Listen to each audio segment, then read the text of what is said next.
Bonsoir à tous et bienvenue. La commission électorale indépendante s'engage à tout mettre en œuvre pour éviter toute fraude lors de la présidentielle prochaine. Son président réaffirme la volonté de l'institution à limiter les irrégularités qui pourraient entacher le bon déroulement des opérations électorales. Vous l'entendrez dans ce journal.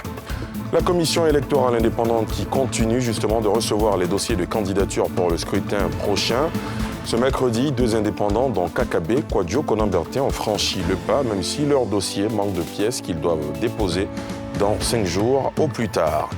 Et puis à l'étranger, 2 personnes ont été abattues dans la nuit d'hier à aujourd'hui dans la ville américaine de Kenosha, où un cocktail dangereux mêlant émeutiers et groupes d'autodéfense s'est formé à la suite d'une nouvelle bavure policière.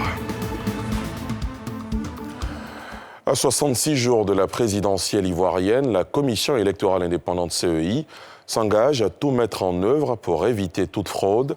Son président, Ibrahim Kuibiar Koulibaly, réaffirme la volonté de l'institution à limiter les irrégularités qui pourraient entacher le bon déroulement des opérations électorales.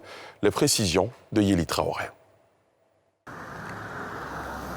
Rassurer le pays et la classe politique du déroulement régulier de l'élection présidentielle du 31 octobre 2020. C'est ce qui ressort des propos du premier responsable de la commission électorale indépendante CEI à quelques encablures de l'échéance du vote. Ce serait un vœu pieux que de dire qu'il n'y aura pas de fraude. Notre volonté, c'est de faire de sorte qu'il n'y ait pas de fraude. Je ne dis pas qu'il ne peut pas avoir d'irrégularité. Il peut y avoir des irrégularités. Nous sommes des hommes. Mais il ne faut pas que ces irrégularités soient voulues. Il ne faut pas que ces irrégularités affectent la sincérité du scrutin. On va veiller à ce que cela n'arrive pas. Mais nous sommes des êtres humains. Nous sommes des êtres humains. Il n'y a pas de risque zéro. Ibrahim Koulibaly Kuibiar est conscient de la réalité d'une tentation de fraude lors des élections. La vocation justement de la CEI étant d'œuvrer à la transparence du processus électoral. Le président Koulibaly Kuibiar en profite pour nuancer fraude électorale et irrégularité lors du vote. On fera de sorte qu'il y ait moins de contestation. Parce que vous savez, c'est un raccourci que de dire c'est une fraude. Une irrégularité n'est pas forcément une fraude. Il est bon de le savoir, M. Faure. Ce n'est pas parce qu'il y a une irrégularité que c'est une fraude. La fraude, c'est l'intention de contrarier la loi. Alors que l'irrégularité, c'est ce qui est contraire à la loi, involontairement ou volontairement. La différence entre les deux, c'est la volonté. Aux critiques et autres attaques contre le rôle et le travail de la CEI, le patron de l'institution en charge des élections en Côte d'Ivoire répond. C'est toujours la même chose. On a tendance à apprécier à travers ces observations que chacun voudrait bien contrôler la commission électorale indépendante. Celle-ci n'aura grâce à leurs yeux que lorsqu'ils seront sûrs d'avoir la maîtrise. Mais je vous rassure que ce n'est pas à la commission électorale qu'on gagne les élections. C'est sur le terrain qu'on gagne les élections. Organisme chargé de superviser la mise en œuvre des processus électoraux, la CEI est de beaucoup de commentaires à la veille de la présidentielle d'octobre prochain. Et ces images du président Alassane Ouattara et la première dame Dominique Ouattara qui ont quitté Abidjan aujourd'hui pour un séjour en France. Alassane Ouattara qui a déposé lundi à la commission électorale indépendante CEI son dossier de candidature pour la présidentielle du 31 octobre prochain devrait rencontrer lors de ses déplacements début septembre son homologue français Emmanuel Macron. La commission électorale indépendante qui continue justement de recevoir les dossiers de candidature pour le prochain scrutin présidentiel. Ce mercredi, 2 indépendants, dont Kakabe, Kwadjo, Konan-Bertin, ont franchi le pas, même si leur dossier manque de pièces qu'ils doivent déposer dans un délai de 5 jours au plus tard. Les candidats rassurent du dépôt des dites pièces dans le délai. On fait le point avec Thiemé Dandje et Harouna Zeba. Un pas de plus posé par Kwadjo Konan-Bertin dit Kakabe dans son ambition de diriger l'exécutif ivoirien au soir du 31 octobre 2020. Il s'agit du dépôt de sa candidature au scrutin d'octobre 2020 sous la bannière indépendante. L'exercice présidé par le secrétaire permanent de la commission électorale, Pierre Kwame Adjoumani, débute conformément aux us en la matière par la vérification du dossier pièce par pièce. Un extrait d'acte de naissance ou du jugement supplétif ordinaire lieu. Un extrait de casier judiciaire. Une copie du reçu de cautionnement de 50 millions de francs CFA. Sur 12 pièces requises pour les indépendants, 2 manquent. Il s'agit de la fiche physique des parrains du candidat et le fichier de parrainage sur clé USB. Sur la question, le candidat assure que les pièces évoquées vont être déposées dans le délai imparti. Je suis à 28 régions sur 31 régions. On demande 17. Au cas où il y a des difficultés, à tout moment, je peux... Voilà, mes machines sont à pied d'œuvre, puisqu'il faut envoyer le dossier de parrainage physique, mais aussi sur clé. Et donc, à ce niveau-là, j'ai accusé un peu de retard. Donc, mes éléments vont s'employer à les déposer dans le délai. Le délai, c'est jusqu'au 31. Autre candidat à se soumettre à l'exercice ce mercredi, le candidat Armand Kofi Kwame, dans le dossier du porte-étendard du PDS-PCI, à savoir le Parti démocratique pour la stabilisation de la paix en Côte d'Ivoire, des pièces requises manquent également. Pas de quoi perturber sa sérénité. On m'avait dit que les photos se prenaient au sein de la CEI. Donc c'est pour cela que je n'ai pas envoyé les photos. Donc je suis arrivé, on m'a confirmé que je peux prendre les photos quelque part d'autre en fonction des dimensions et puis un truc comme ça. Donc c'est ce qui fait que je dois retourner ici pour déposer le reste des dossiers dans peu de temps. Les deux candidats à avoir déposé leur dossier pour la course au fauteuil présidentiel se disent confiants de leur victoire en octobre prochain. Notons que 4 autres candidats ont pris rendez-vous demain jeudi pour le dépôt de leur dossier. Sur cette liste, 2 chefs de parti de l'opposition, le président du PDCI, Henri Konan Bédié, et celui du FPI, Pascal Afine-Guessant. Dans l'actualité politique également, cette rencontre entre Henri Konan Bédié et Marcel Amontano en ligne de mire l'analyse de la situation politique du pays. Pierre Dipomela. C'est sa 2e sortie publique depuis qu'il a déclaré être candidat aux élections présidentielles du 31 octobre prochain. Marcel Amontano, ancien collaborateur du président Alassane Ouattara, a rencontré le candidat du PDCI RDA, Henri Konan Bédié, à seulement 5 jours de la date limite de dépôt des dossiers de candidature à la CEI. Les 2 hommes politiques ont parlé de réconciliation et de préservation de la paix. Pour l'ancien ministre des Affaires étrangères, l'environnement sociopolitique actuel est préoccupant. Je suis venu saluer le président Bédié, que je n'ai pas vu depuis de longs mois. Et j'ai échangé avec le président sur la situation sociopolitique de notre pays, qui est préoccupante. Nous avons accordé nos points de vue. Et le président Bédié m'a réitéré sa volonté de parvenir à un règlement négocié des problèmes qui nous opposent. Il a dit toute sa disponibilité à faire en sorte que les Ivoiriens, qui sont très jaloux de la paix et de la stabilité retrouvée, ne la perdent pas. Marcel Amontano a démissionné du gouvernement le 18 mars dernier, soit 1 semaine après la désignation du Premier ministre Amadou Gon Coulibaly comme candidat du RHDP. Une marque de désaccord contre le choix du parti, mais aussi le début d'un cheminement vers le fauteuil présidentiel. Puisque le 22 juillet, le technocrate de 68 ans déclare sa candidature à la présidentielle d'octobre 2020. Dans l'actualité économique, cette signature de convention entre le gouvernement ivoirien et le groupe Arise, structure de développement d'infrastructures, cet accord verra la mise en place de 3 zones économiques et industrielles dans les villes d'Abidjan, de Ferkessédougou et de San Pedro pour un montant de 1 000 milliards de francs CFA, comme nous le montre Nadia Edia. 1 000 milliards de francs CFA à investir pour la construction de 3 zones économiques industrielles à Abidjan, Ferkessédougou et San Pedro. C'est l'essence du partenariat que vient de nouer le Premier ministre Ahmed Bakayoko avec le groupe Arise Ivoire, spécialisé dans le développement d'infrastructures. Ces pôles économiques, conçus sous forme de regroupement d'entreprises, permettront la transformation structurelle de l'économie, cela grâce à la création de structures de transformation de produits semi-finis aux normes internationales, avec un accès aux intrants, à la matière première et aux infrastructures. Arise Ivoire s'est engagé à investir dans ce projet jusqu'à 1 000 milliards de francs CFA.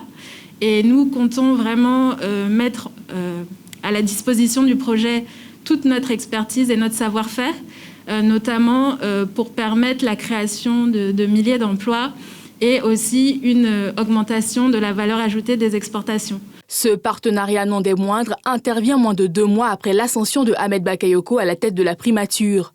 Le Premier ministre s'est réjoui de ce projet important pour l'économie. Je suis heureux que ce projet également ne soit pas confiné qu'à Abidjan. C'est un projet qui concerne toutes les régions de Côte d'Ivoire, au nord, le Tchologo, au sud-ouest, à San Pedro et à Abidjan. Donc je compte sur les uns et les autres pour tout mettre en œuvre pour qu'il n'y ait aucun retard, qu'il n'y ait aucune contrainte sur la mise en œuvre rapide de ce projet dont l'impact va être très puissant pour nos populations. D'abord, au niveau de la croissance, c'est près de 1 000 milliards d'investissements prévus. Et également, on aura des retombées pour l'emploi des jeunes, qui est un des défis majeurs du président. C'est 350 000 emplois créés en 10 ans, jusqu'en 2030. Donc, c'est vraiment un projet majeur, c'est un projet important. Je me félicite de démarrer mes charges sur le volet économique avec un projet d'une telle ambition. La mise en place de ces zones économiques industrielles permettra la création de 100 000 emplois d'ici à 2025. Une estimation qui passera à 350 000 à l'horizon 2030.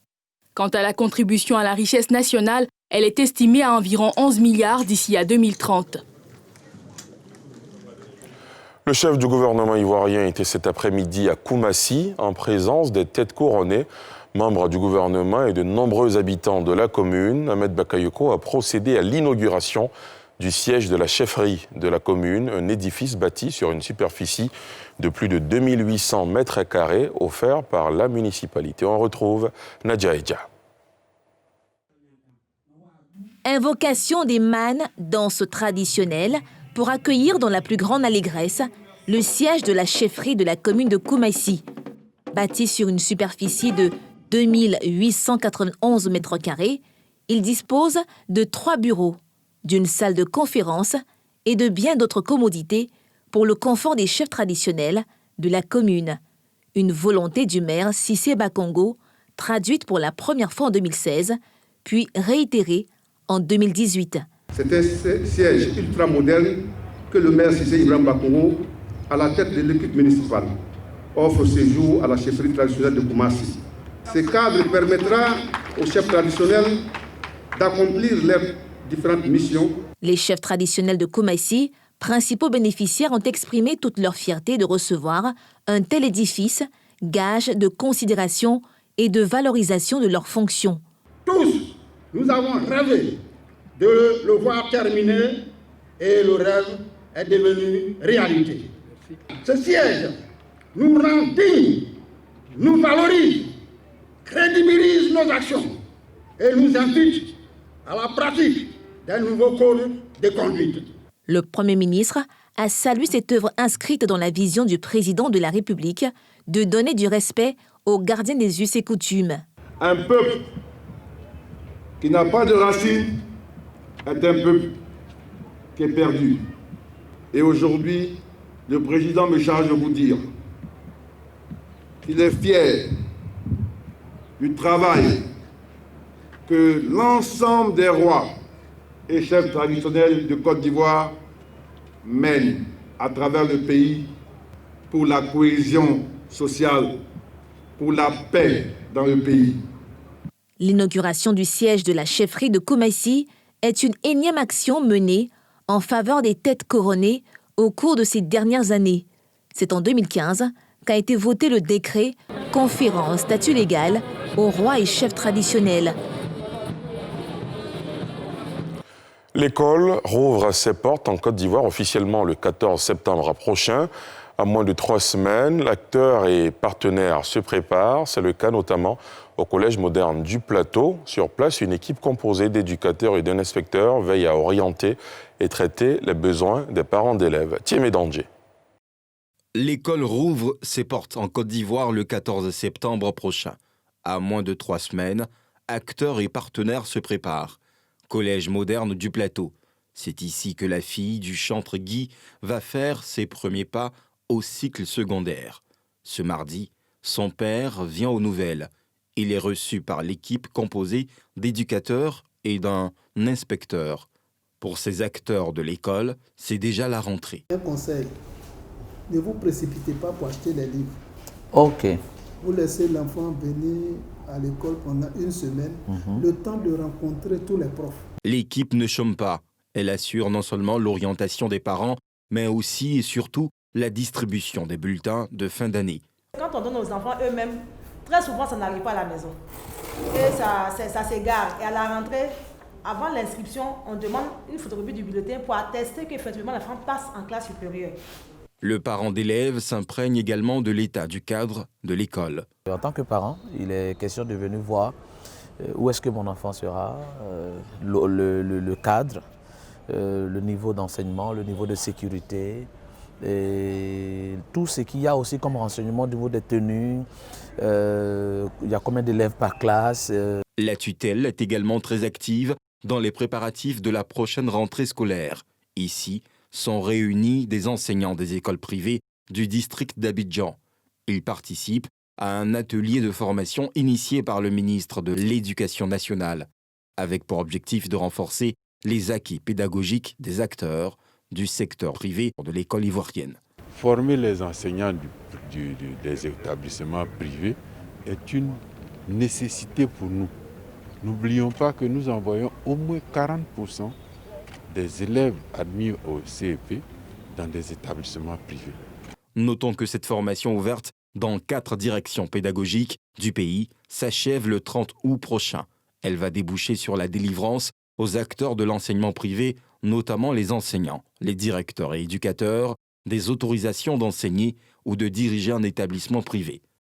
Le diocèse de Yopougon est en deuil. Son évêque émérite, Monseigneur Laurent Mandjo, s'en est allé. Le prélat a rendu l'âme dans la matinée hier, selon un communiqué de la Conférence des évêques catholiques de Côte d'Ivoire, dont il fut président de 2002 à 2008, 24 heures après l'annonce du décès du bâtisseur de la paroisse Saint-André, fidèle et proche, pleure un homme de Dieu aux valeurs innombrables. Thiemé Dandje, Aruna Zeba. Monseigneur Laurent Mandjo n'est plus. L'évêque émérite du diocèse de Yopougon a été rappelé au Seigneur mardi 25 août 2020. 24 heures après, difficile pour cette fidèle de la paroisse Saint-André de Yopougon, encore sous le choc. C'est chaud, je ne peux rien dire, mais que Dieu le reçoive. C'est ce que je peux dire. Que Dieu le reçoive auprès de lui, qu'il se repose en paix. D'autres proches y parviennent certes, mais la voie est restée nouée. Depuis 1982 qu'il fut le père fondateur de ce diocèse, il a su réunir. Il aimait les choses bien faites, surtout du côté même du chant sacré. Et vous voyez qu'il a donné naissance à une grande maîtrise qui a été adulée par tout le pays. Paroisse qui compte parmi les plus importantes du pays, en plein cœur de la commune de Yopougon, la cathédrale à Saint-André doit à l'évêque émérite sa renommée à l'échelle nationale. J'étais même enfant de cœur lorsqu'il faisait son ordination au Stade Philosophe-Boigny. Il y a un slogan qui m'a beaucoup marqué depuis 1982 quand j'étais enfant de cœur. Il a même dit « Je ne suis pas venu pour être servi, mais je suis venu pour servir ». Le slogan se trouve jusqu'actuellement même à la sacristie. Il a vraiment excellé dans la vocation des jeunes. Depuis qu'il est arrivé sur le diocèse, on a eu plein de vocations. Beaucoup de prêtres sont passés par lui. Nommé par le pape Jean-Paul II en 1982, le premier évêque du diocèse de Yopougon laisse derrière lui plusieurs œuvres, lesquelles rappellent à la postérité des valeurs du serviteur de Dieu. Toutes ces écoles que vous voyez dans le diocèse, celui qui les a construites, il a servi Dieu. Il est tombé malade, Dieu l'a rappelé à lui. Nous pensons que pour ce qu'il a fait, pour l'enseignement catholique et pour la Côte d'Ivoire, Dieu va reconnaître ses efforts. En attendant le programme des obsèques, Saint-André pleure son bâtisseur, rappelé au Seigneur. Au-delà de la paroisse Saint-André du diocèse de Yopougon, le décès de l'évêque Mandjo plonge dans la consternation toute la communauté catholique ivoirienne dont il a été le président de la conférence épiscopale de 2002 à 2008. Né le 5 novembre 1940 à Sangon, dans le district d'Abidjan, il a été ordonné prêtre en juillet 1971 au sein de l'archidiocèse d'Abidjan par Monseigneur Bernard Yago. Il a servi comme vicaire à Memni en 1971 et au Plateau. À l'étranger, 3 mois après la mort de George Floyd, qui avait provoqué aux États-Unis un mouvement historique de protestation contre le racisme et les violences policières, une autre bavure apparente dans le Wisconsin pourrait de nouveau attiser les braises de la colère dans le pays. La tentative d'interpellation de Jacob Blake, un Afro-Américain grièvement blessé par balle par un policier dimanche à Kenosha, à une 40aine de kilomètres au sud de Milwaukee, a failli tourner au drame. 2 personnes ont été tuées par balle pendant les manifestations de protestation. Yéli Traoré. Des violences ont éclaté à Kenosha, dans le Wisconsin, quand des centaines de manifestants ont défilé pour la 3e nuit consécutive après la diffusion d'une vidéo montrant Jacob Blake, un Afro-Américain de 29 ans, grièvement blessé dimanche par un policier blanc. J'ai constaté énormément de dégâts en venant ici, à travers la ville. Cela ne reflète pas mon fils, ni ma famille. Si Jacob savait ce qui se passait, la violence et la destruction, il serait mécontent. Les images montrent le jeune père de famille suivi par 2 policiers ayant dégainé leurs armes alors qu'il contourne une voiture. Un agent attrape son débardeur blanc au moment où il ouvre la portière et tente de s'installer sur le siège conducteur. Le policier fait alors feu.